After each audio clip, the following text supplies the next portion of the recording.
Bonjour à tout le monde. Aujourd'hui, j'ai réfléchi à faire un cours de la création d'une entreprise et les clés de la réussite. C'est un autre défi. Comment créer et développer votre société? Les étapes de création d'une entreprise au Maroc. Tout d'abord, voyons les principales étapes pour créer une entreprise au Maroc. La première étape, c'est la certificat négatif. Deuxième étape, établissement des statuts et l'adresse du siège social. L'inscription à la taxe professionnelle et identification fiscale. Immatriculation au RC, registre de commerce. Affiliation à la CNSS. Blocage des fonds, la banque. Publication légale. Maintenant, la première étape, c'est obtenir le certificat négatif. Le certificat négatif est un document qui atteste en effet que la dénomination sigle ou enseigne demandée n'est pas déjà été utilisée et peut être donc exploitée pour l'immatriculation au RC. Où on demande ce document? Ce document, on le demande au guichet en PIC auprès du centre régional d'investissement ou bien en ligne, c'est directinfo.fr. L'organisme concerné, c'est toujours en PIC, c'est lui qui offrir ce document. Documentation à présenter, c'est le formulaire à télécharger, certificat négatif et à renseigner en ligne sur www.onpic.org.mr.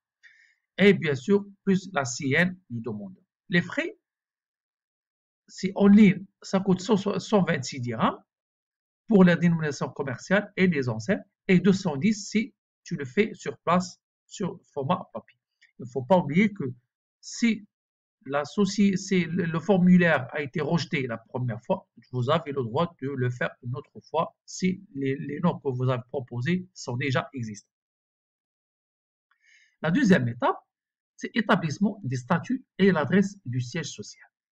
Donc, le créateur d'entreprise doit justifier aux impôts et au greffe du tribunal de commerce l'occupation des locaux du siège social de l'entreprise par tout moyen, soit avec un bail commercial ou bien une attestation de domiciliation. C'est quoi la différence entre les deux?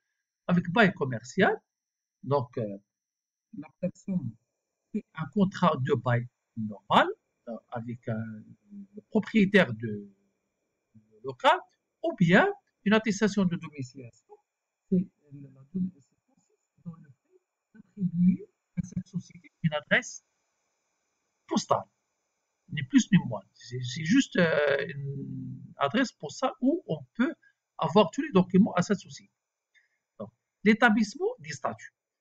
Le statut, le statut est un ensemble de dispositions contractuelles légales qui définissent les règles impersonnelles et objectives applicables à une situation juridique déterminée.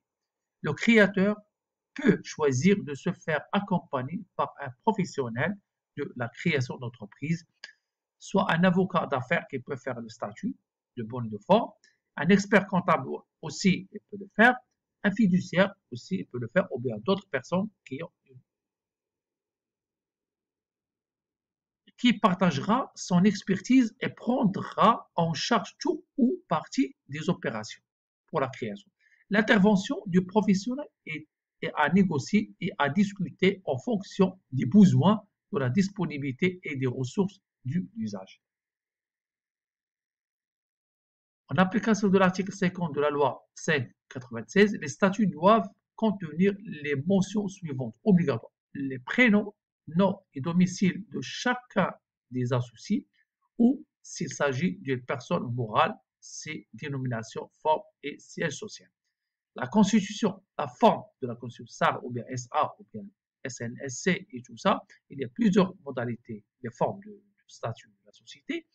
L'objet social, la dénomination sociale, le siège social, c'est l'adresse, le montant du capital social des associés, donc le capital des associés, l'apport de chaque associé, s'il s'agit d'un apport en nature, l'évaluation qui lui a été donnée, la répartition des parts entre les associés, la durée pour laquelle la société a été constituée, la nomination du gérant, le greffe du tribunal où les statuts seront déposés, la signature de tous les associés avec légalisation.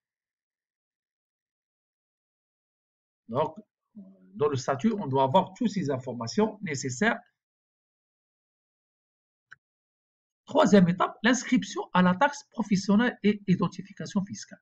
L'inscription à la taxe professionnelle et identification fiscale permet aux créateurs d'entreprises d'avoir des références fiscales, un nom propre de la société, pour se missionner au marché public ou bien marché privé. C'est aussi un moyen pour protéger les droits associés à la création et à la position du fonds de commerce. L'organisme concerné, c'est la direction des impôts au sein du centre régional d'investissement. Les frais signants. Immatriculation au registre de commerce. Le registre de commerce est un casier qui centralise un certain nombre d'informations légales qui constituent la carte d'identité de l'entreprise. Donc le RC, c'est un casier où on peut trouver toutes les informations liées à la société. L'immatriculation au registre de commerce est une étape obligatoire pour toute entité physique ou morale qui désire prétendre au statut de commerçant ou de société.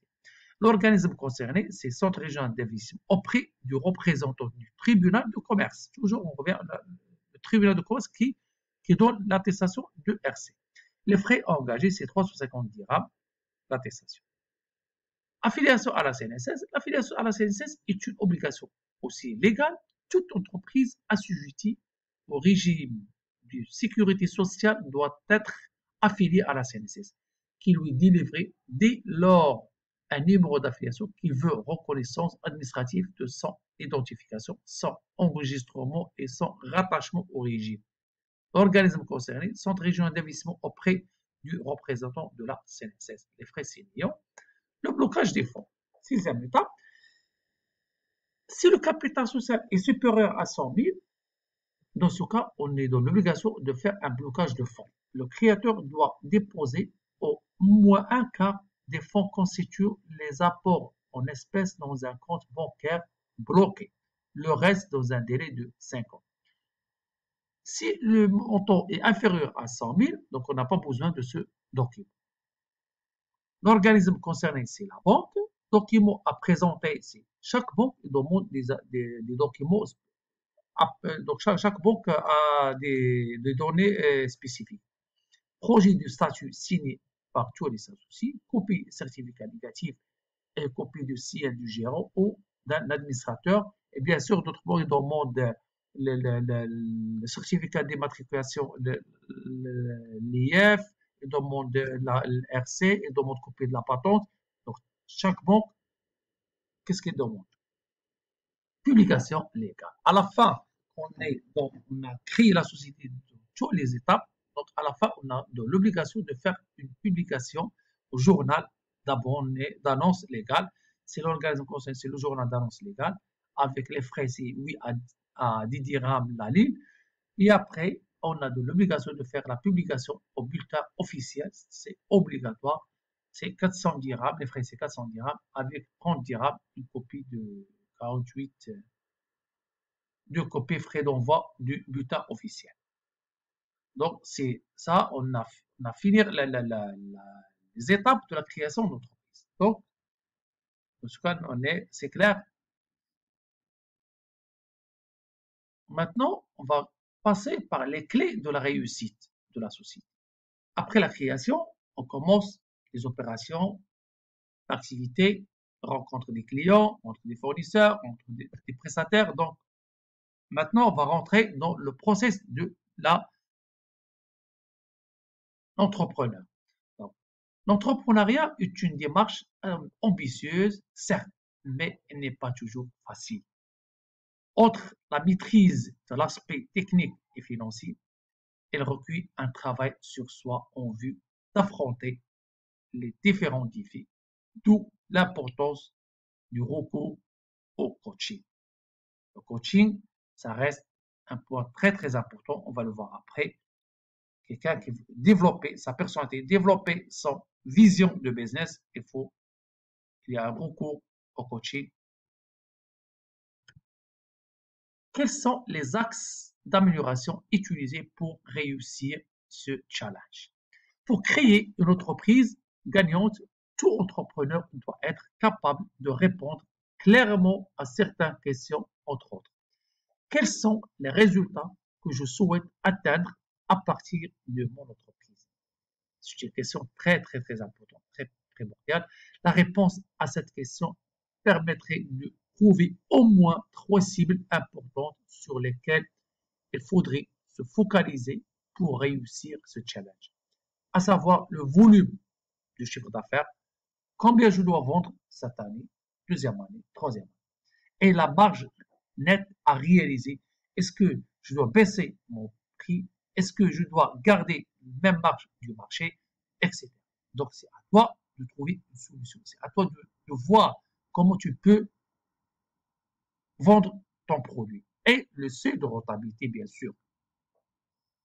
Quel système mettre en place pour atteindre ces résultats? Les systèmes désignent tout simplement toutes les activités et les stratégies qui nous permettent d'atteindre les résultats fixés. Globalement, il y a 5 systèmes prioritaires. Marketing, premier système, faire une étude de marché. Donc, comment je dois voir de nouveaux clients et tout ça. La deuxième stratégie, c'est la vente. Comment je dois vendre mon produit. Collaboration avec mon équipe. Comment je dois collaborer. Comment je dois faire avec eux. Comment je dois convaincre mon équipe. La productivité et le contrôle. Et les contrôles clés et le finance. C'est le contrôle. C'est comment je dois financer mon business. Donc, sont des systèmes qu'on doit approfondir, qu'on doit développer. Si chacun il a des méthodes à faire et il faut bien engager dans ce stade. Dans un processus de coaching, le coach peut-il intervenir au niveau du projet entrepreneurial? Oui, c'est toujours une bonne idée de se faire accompagner au niveau du projet d'entreprise et cela peut aider sur 3 plans. Le premier plan, c'est le plan de la vision. L'entrepreneur gagnera des années s'il commence avec une vision claire de ce qu'il veut voir et obtenir de son entreprise. S'il n'a pas une vision claire de son business, il ne peut pas arriver à son objectif. Deuxième plan, c'est le plan de positionnement stratégique. Aujourd'hui, et dans première de la concurrence par les prix, la différenciation devient une option qui s'impose si l'entreprise souhaite prospérer et être le choix du client. Troisième plan, le plan de la niche. L'entrepreneur doit se poser 3 questions afin de choisir sa niche et positionner son message marketing. Quelle valeur ajoutée pourrais-je apporter par rapport à l'existant? À quel type de clientèle je dois affronter? Et est-ce que le volume de la clientèle est suffisant pour mon business? Donc, ce sont des questions qu'on doit toujours le poser. Donc, quel type de clientèle que je dois affronter? Tout dépend de votre business, tout dépend de votre produit, tout dépend de votre réseau avec lequel vous rencontrez. Donc, il faut développer le réseau. Il faut développer le sens de convaincre les clients. Il faut chercher le maximum de clients. Il ne faut jamais hésiter à appeler plusieurs clients par jour. Il ne faut jamais hésiter. C'est un point très important. Quelles sont les clés de réussite d'une entreprise? Les clés de réussite d'une entreprise résident dans l'esprit de l'entrepreneur lui-même et sont au nombre de 2. Avoir le désir hard de réussir, quel que soit le prix.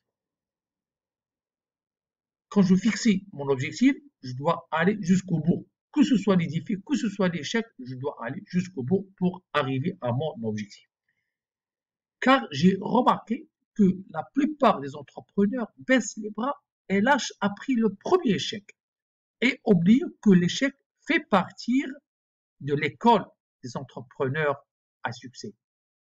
Il faut apprendre à essayer les échecs et les rejets.